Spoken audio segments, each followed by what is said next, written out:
ആശ്വാസം നേടാം. ഹൃത്തിനുള്ളിൽ ജീവൻ നൽകും വചനം, തിരുവചനം. യേശുവിൽ ഏറ്റവും പ്രിയപ്പെട്ട എൻ്റെ സഹോദരി സഹോദരന്മാരെ, ശാലോം ടെലിവിഷൻ്റെ വചനം തിരുവചനം ശുശ്രൂഷയിൽ ഇന്ന് നമ്മൾ ചിന്തിക്കുന്ന വിഷയം മേഘങ്ങൾ കർത്താവിൻ്റെ കാലിലെ പൊടിയാണ്. നാഹും പ്രവാചകന്റെ പുസ്തകം 1-ാം അധ്യായം അതിൻ്റെ 3-ാമത്തെ തിരുവചനം പറയുന്നു, മേഘങ്ങൾ കർത്താവിൻ്റെ കാലിലെ പൊടിയാണ്. അതിന് തൊട്ടു മുൻപത്തെ വചനം ഇങ്ങനെയാണ് പറയുന്നത്, അവിടുന്ന് കൊടുങ്കാറ്റിലും ചുഴലിക്കാറ്റിലും കൂടെ സഞ്ചരിക്കും. അത്ഭുതകരമായ ദൈവത്തിൻ്റെ വചനം, മഹത്വം നിറഞ്ഞു നിൽക്കുന്ന ദൈവത്തിൻ്റെ വചനം. ഈ വചനവുമായിട്ട് ബന്ധപ്പെട്ട് ഏതാനും കാര്യങ്ങളിൽ നിന്ന് നമ്മൾ ആഴത്തിൽ പഠിക്കാൻ പോവുകയാണ്. ഒന്നാമത്തെ കാര്യം, മേഘങ്ങൾ കർത്താവിൻ്റെ കാലിലെ പൊടിയാണ്. അതോടൊപ്പം തന്നെയുള്ള വചനമായ അവിടുന്ന് ചുഴലിക്കാറ്റിലും കൊടുങ്കാറ്റിലും സഞ്ചരിക്കുന്നു. ഈ രണ്ട് വചനങ്ങളെ ആധാരമാക്കി ഒന്നാമത് നമ്മൾ ചിന്തിക്കുന്നു, ദൈവം നിഗൂഢതകളുടെ ദൈവമാണ്. യേശയ്യാ പ്രവാചകന്റെ പുസ്തകം 45-ാം അധ്യായം അതിൻ്റെ 15-ാമത്തെ തിരുവചനം ഇങ്ങനെയാണ് പറയുന്നത്, കർത്താവേ, അങ്ങ് സത്യമായും മറഞ്ഞിരിക്കുന്ന ദൈവമാണ്.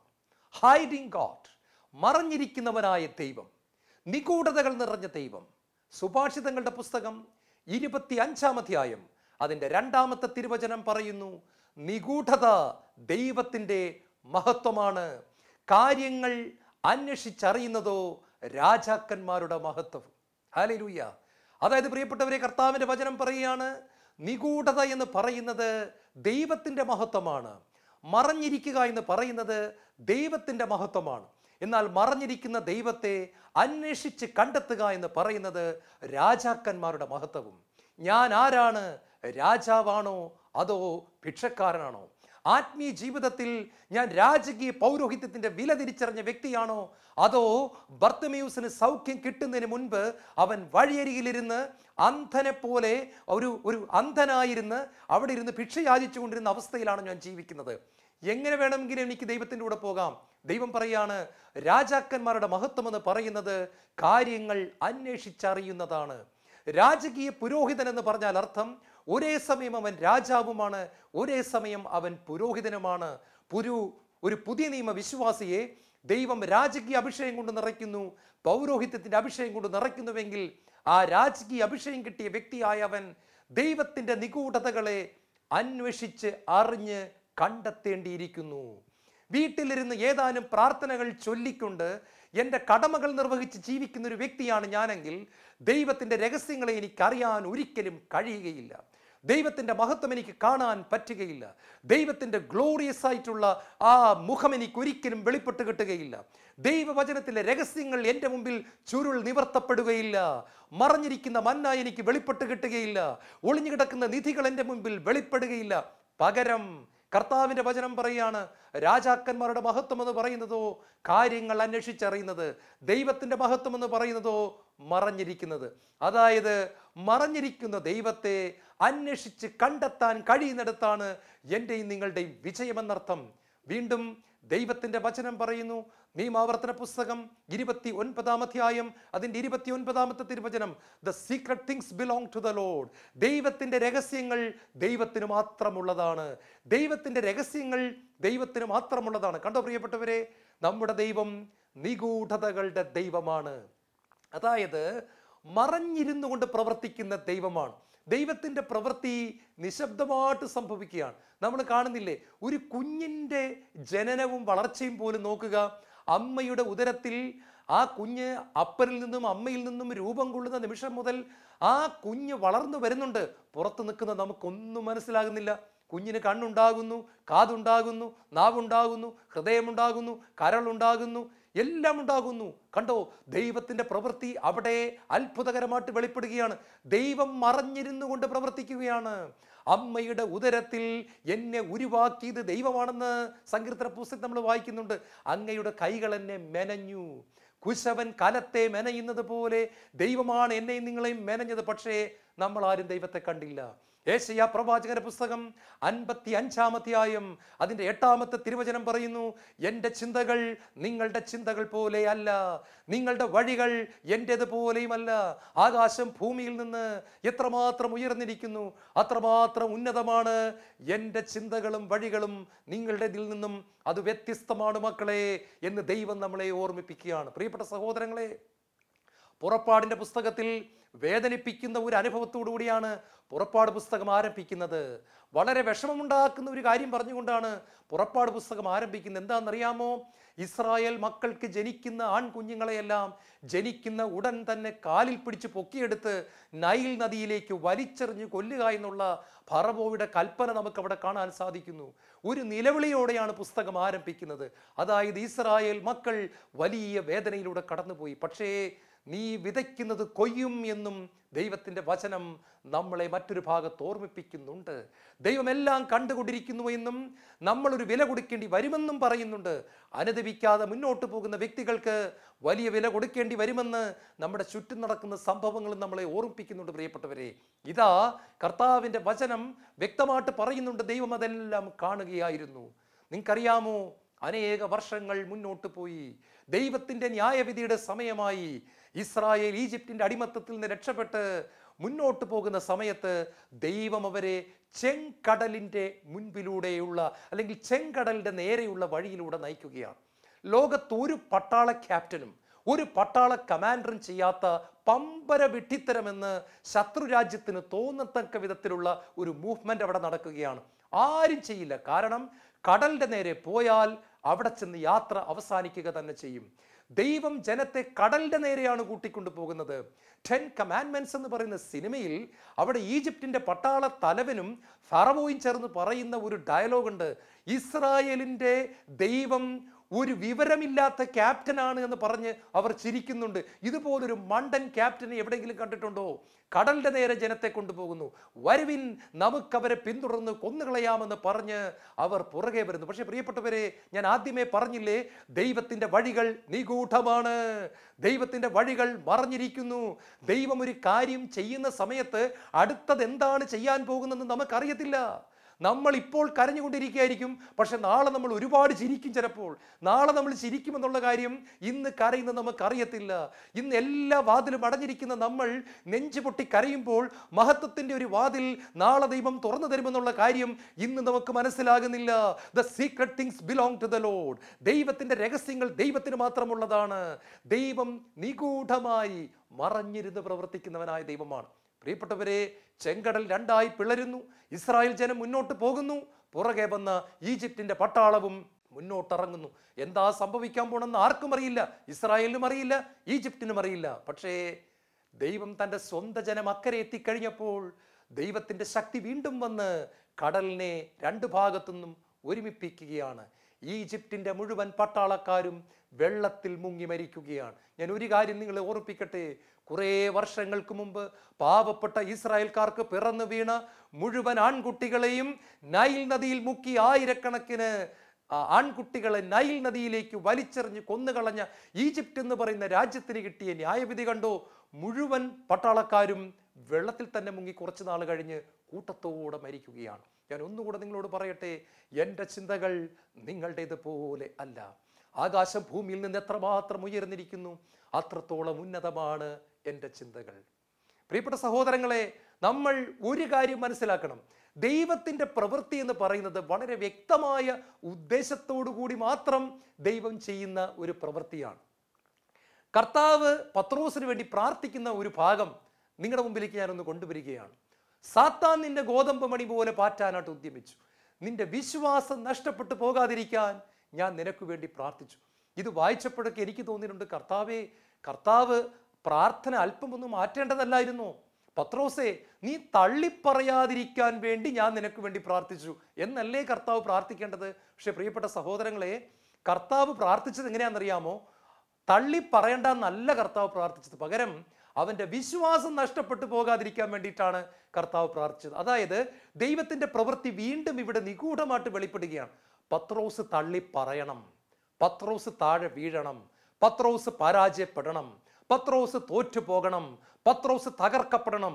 പത്രോസിന്റെ ഞാൻ എന്ന ഭാവം തകർക്കപ്പെടണമെങ്കിൽ, പത്രോസിന്റെ ഞാൻ മറ്റുള്ളവരെക്കാൾ ശക്തനാണെന്നുള്ള ഭാവം തകർക്കപ്പെടണമെങ്കിൽ പത്രോസ് പരാജയപ്പെട്ടാലേ പറ്റൂ. ആ പരാജയം പത്രോസിനെ കണ്ണുനീരിൽ ആഴ്ത്തും. ആ പരാജയം പത്രോസിനെ എളിമയിലേക്ക് നയിക്കുമെന്ന് നേരത്തെ അറിയാമായിരുന്ന സ്നേഹവാനായ ദൈവം നിഗൂഢമായിട്ട് പ്രവർത്തിക്കുകയാണ്. ദൈവത്തിൻ്റെ ആ പ്രവൃത്തി വളരെ അത്ഭുതകരമാണ്. യേശു പ്രാർത്ഥിക്കുന്നത് അവൻ തള്ളി പറയരുതേ എന്നല്ല, പകരം അവൻ തള്ളി പറഞ്ഞോട്ടെ, പക്ഷേ അവൻ്റെ വിശ്വാസം നഷ്ടപ്പെട്ടു പോകാതിരുന്നാൽ മാത്രം മതി. പ്രിയപ്പെട്ടവരെ, യേശുവിൻ്റെ പ്രാർത്ഥനയ്ക്ക് ഉത്തരം കിട്ടുകയാണ്. പത്രോസ് തള്ളി പറയുന്നു, പത്രോസ് തോറ്റുപോകുന്നു, പത്രോസ് പരാജയപ്പെടുന്നു. പക്ഷേ പത്രോസിന്റെ വിശ്വാസം മാത്രം പോകുന്നില്ല. പുറത്തു പോയി ഉള്ളുരുകി കരയാൻ കാരണമായത് യേശുവിൻ്റെ മുഖത്തേക്ക് നോക്കിയപ്പോൾ അവനിൽ വെളിപ്പെട്ടു വന്ന യേശുവിനെ കുറിച്ചുള്ള വലിയ ബോധ്യം തന്നെ. സ്നേഹമായ കർത്താവിനെ അവന് വെളിപ്പെട്ട് കിട്ടി. അവൻ്റെ വിശ്വാസം അവന് നഷ്ടപ്പെട്ടു പോയില്ല. കണ്ടോ, സാത്താൻ വന്ന് പത്രോസിനെ ഗോതമ്പ് പോലെ പാറ്റിയപ്പോഴും അതുപോലും പത്രോസിന്റെ ആത്മീയ വളർച്ചയ്ക്ക് വേണ്ടി ദൈവം മാറ്റുകയാണ്. പ്രിയപ്പെട്ടവരെ, സാത്താൻ വന്ന് നമ്മളെ തകർക്കുന്ന വേളയിൽ പോലും അതുപോലും നമ്മുടെ ആത്മീയ വളർച്ചയ്ക്ക് വേണ്ടി മാറ്റുവാൻ സർവശക്തനായ ദൈവത്തിന് സാധിക്കും. അങ്ങനെ സാത്താൻ എളിപ്യനായിക്കൊണ്ട് തന്നെയാണ് ഇരിക്കുന്നത്. സാത്താൻ വന്ന് കാണിക്കുന്ന ഓരോ കോമാളിത്തരങ്ങളും നമുക്ക് താൽക്കാലികമായിട്ട് വേദന ഉണ്ടാക്കുന്നെങ്കിലും നമ്മൾ ദൈവത്തോട് ചേർന്ന് നിൽക്കാമെങ്കിൽ നിഗൂഢതയിൽ പ്രവർത്തിക്കുന്ന ദൈവം അതിനെ എല്ലാം നന്മയ്ക്കാക്കി മാറ്റുക തന്നെ ചെയ്യും. ഞാൻ മറ്റൊരു കാര്യം കൂടെ നിങ്ങളോട് ചോദിച്ചോട്ടെ. ദാവീദ് എങ്ങനെയാണ് രാജാവായി തീർന്നത്? ദാവീദിന്റെ ജീവിതത്തിൽ ദൈവം അത്ഭുതകരമായിട്ട് പ്രവർത്തിക്കുകയാണ്. ഗോലിയാത്ത് എന്ന് പറയുന്ന മല്ലൻ ഇസ്രായേലിനെ വെല്ലുവിളിച്ചുകൊണ്ട് ദിവസങ്ങളോളം അട്ടഹസിച്ചുകൊണ്ട് നിൽക്കുന്ന സമയത്ത് എല്ലാവരും ഭയന്ന് വിറയ്ക്കുമ്പോൾ ദാവീദ്, അഭിഷേകം നിറഞ്ഞ ദാവീദ് കടന്നു വന്ന് അവനെ പരാജയപ്പെടുത്തുകയാണ്. ഞാൻ നിങ്ങളോടൊരു ചോദ്യം ചോദിക്കട്ടെ. ഗോലിയാത്ത് വന്ന് അലറിയില്ലായിരുന്നെങ്കിൽ ദാവീദ് രാജാവാകുമായിരുന്നോ? ദാവീദ് രാജാവാകത്തില്ല. ദാവീദ് രാജാവാകണമെങ്കിൽ ഗോലിയാത്ത് വന്നേ പറ്റൂ. നിങ്ങൾക്ക് മനസ്സിലായെന്ന് ഞാൻ വിശ്വസിക്കുകയാണ്. ഇതുപോലെ ചില ഗോലിയാത്തുമാര് നമ്മുടെ ജീവിതത്തിൽ വരുമ്പോഴാണ് നമുക്ക് രാജകീയ അഭിഷേകത്തിൽ വളർച്ച കിട്ടുന്നത്. നമ്മുടെ അഭിഷേകം അതിൻ്റെ പൂർണ്ണതയിലേക്ക് കത്തിപ്പടരുന്നത്. നമ്മളിലുള്ള അഭിഷേകം മഹത്വമായി മാറുന്നത്. അനോയിന്റിങ് എന്ന് പറയുന്ന തലത്തിൽ നിന്നും ഗ്ലോറി എന്ന് പറയുന്ന തലത്തിലേക്ക് നമ്മൾ മാറുന്നത് നമ്മുടെ ജീവിതത്തിൽ ഇതുപോലെ ചില ഗോലിയാത്തുകൾ കടന്നു വരുമ്പോഴാണ്. നമ്മൾ ഗോലിയാത്ത് വരുമ്പോഴേ കൈയും കാലൂട്ട് അടിക്കുകയാണ്. അയ്യോ, എന്നെ ദൈവം കൈവിട്ടെന്നാ തോന്നുന്നത്. ദൈവം കൈവിട്ടതല്ല, നിന്റെ പ്രൊമോഷൻ വരികയാണ് മോനെ. ദൈവം കൈവിട്ടതല്ല, നിന്റെ പ്രൊമോഷൻ വരികയാണ് മോളെ. നിന്നെ ദൈവം ഉയർത്താൻ പോവുകയാണ്. കാരണം നീ ഗോലിയാത്തിനെ നേരിട്ട് തകർത്താൽ മാത്രമേ അടുത്ത ലെവലിലേക്ക് നിനക്ക് ഉയരാൻ പറ്റത്തുള്ളൂ. അന്ന് ഗോലിയാത്ത് വന്നില്ലെങ്കിൽ ദാവീദ് എന്നും ആട്ടിടയനായി തന്നെ കഴിഞ്ഞേനെ. ആട്ടിടയനായിരുന്ന ദാവീദിനെ അവിടെ രാജാവാക്കണമെന്നുണ്ടെങ്കിൽ ദൈവത്തിന്റെ നിഗൂഢ പ്രവൃത്തി വെളിപ്പെടുകയാണ്. അതുകൊണ്ട് ഗോലിയാത്ത് അലറാനായിട്ട് ദൈവം അനുവദിക്കുകയാണ്. ഗോലിയാത്ത് വന്ന് അട്ടഹസിക്കുമ്പോൾ ദൈവം ഒന്നും കാണാത്തതുപോലെ നോക്കി നിൽക്കുകയാണ്. കാരണം ദൈവത്തിനറിയാം, എൻ്റെ മകൻ ദാവീദ് വരും, അവനെ ഞാൻ അഭിഷേകം ചെയ്തിട്ടുണ്ട്, അവനെ ഞാൻ ശക്തിപ്പെടുത്തിയിട്ടുണ്ട്, അവനെ ഞാൻ പരിശീലിപ്പിച്ചിട്ടുണ്ട്, അവൻ ഭയപ്പെടത്തില്ല, അവൻ എൻ്റെ നാമത്തെ ഉയർത്തിക്കൊണ്ട് ഗോലിയാത്തിനെതിരായിട്ട് അവൻ പോരാടും, അവൻ 5 കല്ലുകൾ എടുക്കും, അവൻ അഭിഷേകമുള്ളവനാണ്, അവൻ ശത്രുവിനെ തകർക്കുക തന്നെ ചെയ്യും. പ്രിയപ്പെട്ടവരെ, നമ്മളെയും ദൈവം ഇതുപോലെ കൈകാര്യം ചെയ്യുന്നത് നമുക്ക് ആ സമയത്തൊന്നും മനസ്സിലാകത്തില്ല. നമ്മൾ വിചാരിക്കും ദൈവം എന്നെ കൈവിട്ടല്ലോ, ദൈവം അവനെയോ അവളെയോ ഒന്നും കൈവിട്ടിട്ടില്ല. പക്ഷെ മോനെ, സത്യം പറയട്ടെ, നിന്നെയാണ് ദൈവം കൈവിടാത്തത്. കാരണം നിന്നെ അടുത്ത ഘട്ടത്തിലേക്ക് ഉയർത്തുവാൻ ദൈവം ഗോലിയാത്തിനെ അനുവദിച്ചിരിക്കുകയാണെന്ന് മാത്രം. ഇത് നമുക്ക് ബൈബിളിൽ ഉടനീളം കാണാനായിട്ട് സാധിക്കും. ദൈവത്തിൻ്റെ പ്രവൃത്തി അത്ഭുതകരമാണ്. ബാബിലോൺ എന്ന് പറയുന്ന രാജ്യത്തെ മുഴുവൻ ജനങ്ങളും സത്യദൈവമായ യഹോവയെ ആരാധിക്കാൻ വേണ്ടി ദൈവം കണ്ടെത്തിയ ഒരു മാർഗം എന്ന് പറയുന്നത് എന്താണെന്നറിയാമോ? തൻ്റെ പ്രിയപ്പെട്ട മകനായ ഡാനിയേലിനെ സിംഹക്കുഴിയിൽ എറിയാൻ അനുവദിക്കുക എന്നുള്ളതാണ്. സത്യത്തിൽ എത്ര വേദനാജനകമായ ഒരു അനുഭവമാണ്. ഡാനിയേലിന് വേണമെങ്കിൽ ഇങ്ങനെ ചിന്തിക്കാം, ദൈവമേ, ഇത്രമാത്രം നിന്നോട് ചേർന്ന് ജീവിച്ചിട്ടും നീ എന്നെ സിംഹക്കുഴിയിൽ എറിയാൻ അനുവദിച്ചല്ലോ എന്ന് വേണമെങ്കിൽ ഡാനിയേൽ ചിന്തിക്കാമായിരുന്നു. പക്ഷേ ഡാനിയേലിന് അറിയാം, ദൈവത്തിന്റെ നാമം മഹത്വപ്പെടുക തന്നെ ചെയ്യും. സ്വർഗസ്ഥനായ ഞങ്ങളുടെ പിതാവേ, അങ്ങയുടെ നാമം പൂജിതമാകണമേ.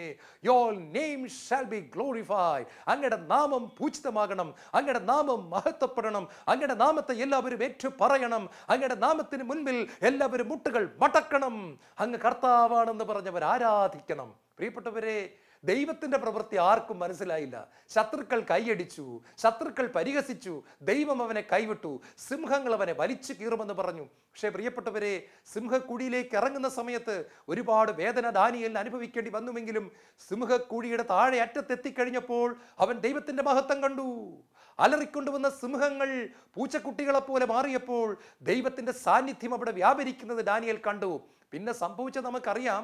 ദാനിയേലിന്റെ അസ്ഥി പെറുക്കാനും അവന്റെ ശവമടക്കിനും വേണ്ടി സിംഹക്കുഴിയിലേക്ക് കടന്നു വന്ന രാജാവ് കാണുന്നത് ഒരു പോറൽ പോലും ഏൽക്കാതെ ദൈവത്തെ പാട്ടുപാടി ആരാധിച്ചു കൊണ്ടിരിക്കുന്ന ദാനിയേലിനെയാണ് രാജാവ് കാണുന്നത്. രാജാവ് ഒരു ഉത്തരവിടുന്നുണ്ട്, ഈ പ്രവിശ്യയിലെ എൻ്റെ രാജ്യത്തെ സകല ജനങ്ങളും ദാനിയേലിന്റെ ദൈവത്തെ ദൈവമായി ആരാധിക്കണമെന്നും മഹത്വപ്പെടുത്തണമെന്നും ഞാൻ കൽപ്പിക്കുന്നു, വിളംബരം ചെയ്യുന്നു. കണ്ടോ പ്രിയപ്പെട്ടവരെ, ഇങ്ങനെ ദൈവത്തിന്റെ നാമം മഹത്വപ്പെടുവാൻ ദൈവം അനുവദിച്ച ഒരു സഹനമാണ് ദാനിയേലിന്റെ സിംഹക്കുഴി അനുഭവം. ഇതുപോലെ ഇന്ന് നിങ്ങൾ കടന്നുപോയിക്കൊണ്ടിരിക്കുന്ന സിംഹക്കുഴി അനുഭവം നാളെ ദൈവത്തിന്റെ മഹത്വത്തിന് വേണ്ടി മാറ്റുവാൻ നിങ്ങളെ കൊണ്ട് സാധിക്കും. അതിന് ചെയ്യേണ്ടത് എന്താണ്? ഞാനും നിങ്ങളും ദൈവത്തോട് ചേർന്ന് നിൽക്കണം. നമ്മുടെ പാപത്തെ നമ്മൾ ഏറ്റുപറഞ്ഞ് ഉപേക്ഷിക്കണം. നമ്മൾ നമ്മളെ തന്നെ വിശുദ്ധീകരിക്കാനായിട്ട് നിന്നു കൊടുക്കണം. അപ്പോൾ ദൈവം നിഗൂഢമായി പ്രവർത്തിക്കുക തന്നെ ചെയ്യും. രണ്ടാമതായിട്ട്, മേഘങ്ങൾ കർത്താവിൻ്റെ കാലിലെ പൊടിയാണെന്ന് പറയുന്നതിൻ്റെ രണ്ടാമത്തെ അർത്ഥം, നമുക്ക് വലുതായി തോന്നുന്ന കാര്യങ്ങൾ ദൈവത്തിന് തീരെ ചെറുതാണ്. നമുക്ക് വലുതായി തോന്നുന്ന കാര്യങ്ങൾ ദൈവത്തിന് തീരെ നിസ്സാരമാണ്. മേഘമെന്ന് കേൾക്കുമ്പോൾ തന്നെ അയ്യോ, എന്തൊരു മേഘമാണ്, കാർമേഘം, വെളുത്ത മേഘം, നമ്മൾ പലതും കണ്ട് എൻ്റെ അമ്മോ ആ മേഘത്തെ കണ്ടോ പേടിയാകുന്നു, ആ കാർമേഘം ഉരുണ്ട് കയറി വരുന്ന കണ്ടോ നമുക്ക് പേടിയാകുന്നു. പക്ഷേ ആ മേഘം എന്ന് പറയുന്നത് എന്താണ്? നമ്മുടെ അപ്പൻ്റെ കാലിലെ പൊടിയാണ്.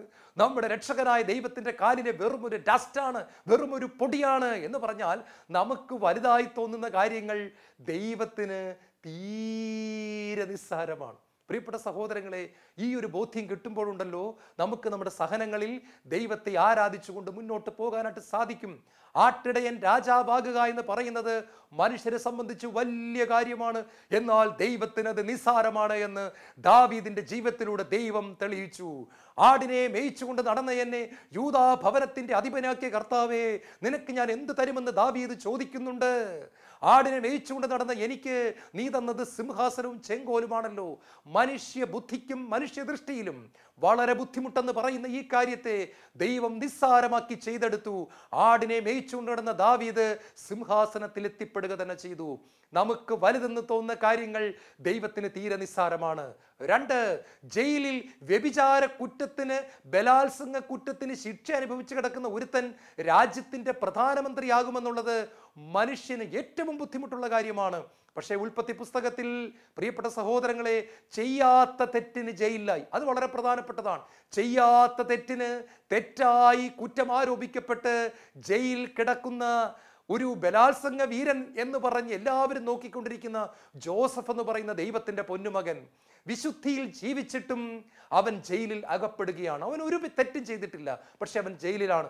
അവൻ പ്രധാനമന്ത്രിയാവുക എന്ന് പറയുന്നത് മനുഷ്യർക്ക് ചിന്തിക്കാൻ പറ്റാത്ത കാര്യമാണ്, അത് വലിയ കാര്യമാണ്. എന്നാൽ ദൈവം അത് നിസ്സാരമാക്കി സാധിച്ചെടുത്തു.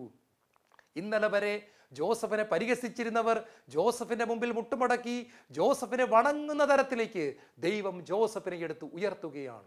കടലിൽ മീൻ പിടിക്കാൻ പോയിക്കൊണ്ടിരിക്കുന്നവൻ സഭയുടെ തലവനായ മാർപ്പാപ്പയാകുമെന്ന് പറയുന്നത് നമുക്ക് ചിന്തിക്കാൻ പറ്റാത്ത കാര്യമാണ്, അല്ലെങ്കിൽ അപ്രാപ്യമായ കാര്യമാണ്, വളരെ ബുദ്ധിമുട്ടുള്ള കാര്യമാണ്. എന്നാൽ മീൻപിടുത്തക്കാരനായ പത്രോസ് പൗലോസിനെ പോലും നിയന്ത്രിക്കുന്ന തരത്തിൽ, വിദ്യാഭ്യാസമുള്ള മറ്റുള്ളവരെ നിയന്ത്രിക്കുന്ന തരത്തിൽ സഭയുടെ തലവനായി ഉയർത്തപ്പെടുക തന്നെ ചെയ്തു. നമുക്ക് വലുതെന്ന് തോന്നുന്ന കാര്യങ്ങൾ ദൈവത്തിന് തീരെ നിസ്സാരമാണ്. മേഘങ്ങൾ കർത്താവിൻ്റെ കാലിലെ പൊടിയാണ്. പ്രിയപ്പെട്ടവരെ, നമ്മൾ ഓർക്കണം, ഇന്ന് നമ്മൾ കടന്നുപോയിക്കൊണ്ടിരിക്കുന്ന കാര്യങ്ങൾ നമുക്ക് വളരെ വളരെ വലുതാണെന്ന് തോന്നുന്നുണ്ടെങ്കിലും, അയ്യോ എൻ്റെ ഭാവി ഞാൻ എന്ത് ചെയ്യും, അയ്യോ എൻ്റെ പരീക്ഷ റിസൾട്ട് ഞാൻ എന്ത് ചെയ്യും, അയ്യോ എൻ്റെ ജോലിയുടെ ഇൻ്റർവ്യൂ ഞാൻ എന്ത് ചെയ്യും, അയ്യോ എൻ്റെ വിസയുടെ കാര്യത്തിന് ഞാൻ എന്ത് ചെയ്യും, അയ്യോ എൻ്റെ ജപ്തി നോട്ടീസ് ഞാൻ എന്ത് ചെയ്യും, നമ്മൾ ഇങ്ങനെ ഭാരപ്പെടുമ്പോഴും കർത്താവിൻ്റെ വചനം പറയുന്നു, മേഘങ്ങൾ കർത്താവിൻ്റെ കാലിലെ പൊടിയാണ് എന്ന് പറയുകയാണ്. സിംഹക്കുഴിയിൽ കിടക്കുന്ന ഡാനിയേലിന് ഭക്ഷണമില്ല. കാരണം എന്താണെന്നറിയാമോ? സിംഹം ഡാനിയേലിനെ അപ്പോൾ തന്നെ തിന്നുകളഞ്ഞു എന്നാണ് രാജാവ് വിചാരിച്ചത്. അതുകൊണ്ട് ഭക്ഷണത്തെ പറ്റിയൊന്നും ചിന്തിക്കുന്നില്ല. അപ്പൊ കുറേ ദിവസമായിട്ട് ഡാനിയേൽ അവിടെ തന്നെ കിടക്കുക, ഭക്ഷണമില്ല. എങ്ങനെ ഭക്ഷണം കിട്ടും? ഹബക്കൂക്ക് പ്രവാചകൻ വയലിലേക്ക് ഒരു പാത്രത്തിൽ അപ്പവും കറിയുമായി നടന്നു പോവുകയായിരുന്നു. ദൈവത്തിൻ്റെ ആത്മാവ് അവനെ മുടിക്കു കുത്തിപ്പിടിച്ച് ആകാശത്തുകൂടെ നമ്മുടെ ഒരു ഫ്ലൈറ്റ് പോകുന്നത് പോലെ അവനെ പറത്തിക്കൊണ്ടുപോയി സിംഹക്കുഴിയുടെ മുൻപിൽ കൊണ്ടുവന്നിട്ട് പറഞ്ഞു, പാത്രം എൻ്റെ മകൻ ഇട്ട് കൊടുക്കുക. അവൻ ഭക്ഷണം കഴിച്ചിട്ട് കുറച്ച് ദിവസമായി, കൊടുക്കടാ ഭക്ഷണം അവന്. പ്രിയപ്പെട്ട സഹോദരങ്ങളെ, ഡാനിയേൽ നോക്കുമ്പോൾ ആകാശത്തുനിന്ന് പാത്രം പറന്നു വരികയാണ്. ഹബക്കൂക്ക് പ്രവാചകൻ ആകാശത്തൂടെ പോകുകയാണ്. ഭക്ഷണം കൈനീട്ടി വാങ്ങിയ ഡാനിയേൽ ദൈവത്തെ സ്തുതിച്ചുകൊണ്ട് പറഞ്ഞു, ദൈവമേ, ഈ സിംഹക്കുഴിയിൽ കിടന്നിട്ടും നീ എന്നെ ഓർത്തല്ലോ. ദൈവമേ, ദൈവമേ, ഞാൻ ഭക്ഷണം കഴിച്ചിട്ടില്ല എന്നുള്ള കാര്യം നീ ഓർത്തല്ലോ ദൈവമേ. നീ എൻ്റെ ഈ കാര്യവും നീ ഓർത്തല്ലോ ദൈവമേ. നീ എന്നെ മറന്നു കളഞ്ഞില്ലോ ദൈവമേ. പ്രിയപ്പെട്ടവരെ, നമുക്ക് ബുദ്ധിമുട്ടുള്ള കാര്യം ദൈവത്തിന് നിസ്സാരമാണ്. മൂന്നാമതായി, ലോകത്തിലെ ഭയപ്പെടുത്തുന്ന കാര്യങ്ങൾ ദൈവമക്കളെ തീരെ ഭയപ്പെടുത്തുന്നില്ല. ദൈവത്തിൽ വിശ്വസിക്കുന്ന ഒരു വ്യക്തി ഇടിവെട്ടും വലിയ മേഘവും കൊണ്ട് ഭയപ്പെടുന്നില്ല. അതായത് അവർക്കറിയാം തങ്ങളുടെ ദൈവം തങ്ങളെ സംരക്ഷിക്കുവാൻ ശക്തനാണ്. ജോൺ വെസ്ലി എന്ന് പറയുന്ന ഇംഗ്ലണ്ടിലെ പ്രശസ്തനായ സുവിശേഷകൻ, അദ്ദേഹത്തിൻ്റെ ജീവിതത്തിൻ്റെ ആദ്യ നാളുകളിൽ ഒരു മന്ദഭക്തനായിരുന്നു. അദ്ദേഹം ഒരിക്കൽ അമേരിക്ക എന്ന് പറയുന്ന രാജ്യത്തേക്ക് കപ്പലിൽ യാത്ര ചെയ്യുമ്പോൾ കപ്പൽ ഒരു വലിയ കൊടുങ്കാറ്റിൽ അകപ്പെട്ടു. കപ്പൽ തകരുമെന്ന് എല്ലാവർക്കും മനസ്സിലായി. എല്ലാവരും ഭയന്ന് നിലവിളിക്കുമ്പോൾ ഏതാനും ചെറുപ്പക്കാർ കൂട്ടം കൂടിയിരുന്ന് കരങ്ങൾ കോർത്ത് പിടിച്ച് ഹല്ലേലൂയ പാടുന്നത് കണ്ടു. ദൈവത്തെ മഹത്വപ്പെടുത്തുന്നത് കണ്ടു. സന്തോഷത്തോടെ അപ്പാ പിതാവ് എന്ന് വിളിക്കുന്നത് കണ്ടു. കൈയടിച്ച് തുള്ളിച്ചാടി ദൈവത്തെ മഹത്വപ്പെടുത്തുന്നത് കണ്ടു. ജോൺ വെസ്ലി നടന്നു ചെന്നിട്ട് ചോദിച്ചു, മരണഭയത്താൽ എല്ലാവരും വിറയ്ക്കുമ്പോൾ നിങ്ങൾക്ക് എങ്ങനെയാണ് സന്തോഷിക്കാൻ സാധിക്കുന്നത്? അവർ പറഞ്ഞു, കടലിനെ നിയന്ത്രിക്കുന്നത് ആരാന്നറിയാമോ? ഞങ്ങളുടെ അപ്പൻ. കാറ്റിനെ നിയന്ത്രിക്കുന്നത് ആരാന്നറിയാമോ? ഞങ്ങളുടെ അപ്പൻ. ഈ കപ്പൽ നിയന്ത്രിക്കുന്ന ആരാന്നറിയാമോ? കപ്പിത്താനല്ല, ഞങ്ങളുടെ സ്വർഗത്തിലെ പിതാവാണ്. ഹല്ലേലൂയ. അതുകൊണ്ട് ഞങ്ങൾ ഞങ്ങളുടെ ദൈവത്തെ ആരാധിക്കും. ജോൺ വെസ്ലി അന്തം വിട്ടുപോയി. പണ്ഡിതനായിരുന്ന, LLB പാസ്സായിരുന്ന, വക്കീലായിട്ട് ഉദ്യോഗം ചെയ്തുകൊണ്ടിരുന്ന, വളരെ ബുദ്ധിയുള്ളവനായിരുന്ന, ഭക്തനെന്ന് കരുതിയിരുന്ന ആ മനുഷ്യൻ ആ ചെറുപ്പക്കാരുടെ അടുക്കൽ മുട്ടുകുത്തിയിട്ട് പറഞ്ഞു, നിങ്ങളുടെ വിശ്വാസം എനിക്ക് കിട്ടാൻ നിങ്ങൾ എനിക്ക് വേണ്ടി പ്രാർത്ഥിക്കണം. പ്രിയപ്പെട്ടവരെ, കപ്പൽ ശാന്തമായി, കൊടുങ്കാറ്റടങ്ങി, കപ്പൽ ലക്ഷ്യസ്ഥാനത്ത് എത്തുക തന്നെ ചെയ്തു. പക്ഷേ കപ്പൽ നിറങ്ങിയ ജോൺ വെസ്ലി എന്ന് പറയുന്ന മനുഷ്യൻ ഒരു പുതിയ സൃഷ്ടിയായി തീർന്നു. പരിശുദ്ധാത്മ അഭിഷേകം നിറഞ്ഞവനായി തിരിച്ച് ഇംഗ്ലണ്ടിൽ മടങ്ങി വന്ന അദ്ദേഹം ഇംഗ്ലണ്ടിനെ ഇളക്കി മറിക്കുക തന്നെ ചെയ്തു. തൻ്റെ ജീവിതത്തിൽ 45,000 പ്രസംഗങ്ങൾ നടത്തി ഇംഗ്ലണ്ടിലെ ജനങ്ങളെ യേശുവിൻ്റെ ഹൃദയത്തിലേക്ക് കൊണ്ടുവരാൻ ദൈവം ഉപയോഗിച്ച മഹാനായ മനുഷ്യൻ ഈ കപ്പലിൽ വെച്ചാണ് ദൈവം അദ്ദേഹത്തെ ശരിക്കും തൊടുന്നത്. കാരണം എന്താ? ലോകത്തിലെ ഭയപ്പെടുത്തുന്ന കാര്യങ്ങൾ ദൈവമക്കളെ ഭയപ്പെടുത്തുന്നില്ല. കാരണം മേഘങ്ങൾ കർത്താവിൻ്റെ കാലിലെ പൊടിയാണ്. അവസാനമായിട്ട്, ലോകത്തിലെ പല സംഭവങ്ങളും ജഡികരായി ജീവിക്കുന്ന മനുഷ്യരെ മാനസാന്തരത്തിലേക്ക് വിളിക്കാനുള്ള ദൈവത്തിൻ്റെ ഒരു മാർഗം കൂടിയാണ്. ഭയപ്പെടുത്തുന്ന അഗ്നിപർവ്വതങ്ങൾ, ഭൂമി കുലുക്കങ്ങൾ, ഭയപ്പെടുത്തുന്ന സംഭവങ്ങൾ ഉണ്ടാകുമ്പോൾ ഇന്നലെ വരെ ദൈവമേ എന്ന് വിളിക്കാതിരുന്ന മനുഷ്യർ ദൈവമേ എന്ന് വിളിക്കുന്നു.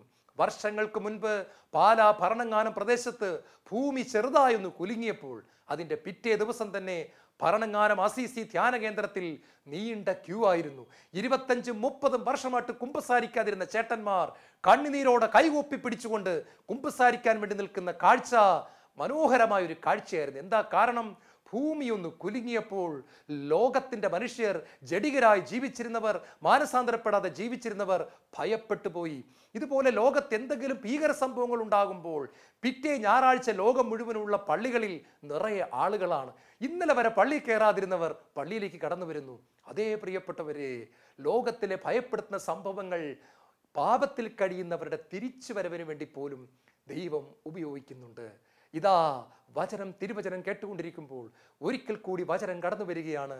മേഘങ്ങൾ കർത്താവിൻ്റെ കാലിലെ പൊടിയാണ്. കൊടുങ്കാറ്റിലും ചുഴലിക്കാറ്റിലും അവിടെ നിന്ന് സഞ്ചരിക്കുന്നു. ഈ ദൈവം എൻ്റെ ദൈവം, ഈ പിതാവ് എൻ്റെ പിതാവ്, ഈ ദൈവം എൻ്റെ സർവവും. കണ്ണുകളടയ്ക്കാൻ പ്രാർത്ഥിക്കാം. ഞാൻ നിന്നെ ഒരിക്കലും ഉപേക്ഷിക്കത്തില്ല, തള്ളിക്കളയത്തില്ല. വീണ്ടും സങ്കീർത്തനം 27:10 പറയുന്നു, അപ്പനും അമ്മയും എന്നെ ഉപേക്ഷിച്ചാലും എൻ്റെ കർത്താവ് എന്നെ തള്ളിക്കളത്തില്ല. അപ്പാ പിതാവേ, ഈ വചനം കേട്ടുകൊണ്ടിരിക്കുമ്പോൾ അങ്ങയുടെ പക്കലേക്ക് ഞാൻ ഓടി വരുന്നു, അങ്ങയുടെ ബാറിൽ ഞാൻ ചേരുന്നു, അവിടെ ഞാൻ വിശ്രമിക്കട്ടെ. യേശുവേ സ്തോത്രം, യേശുവേ നന്ദി, യേശുവേ ആരാധന.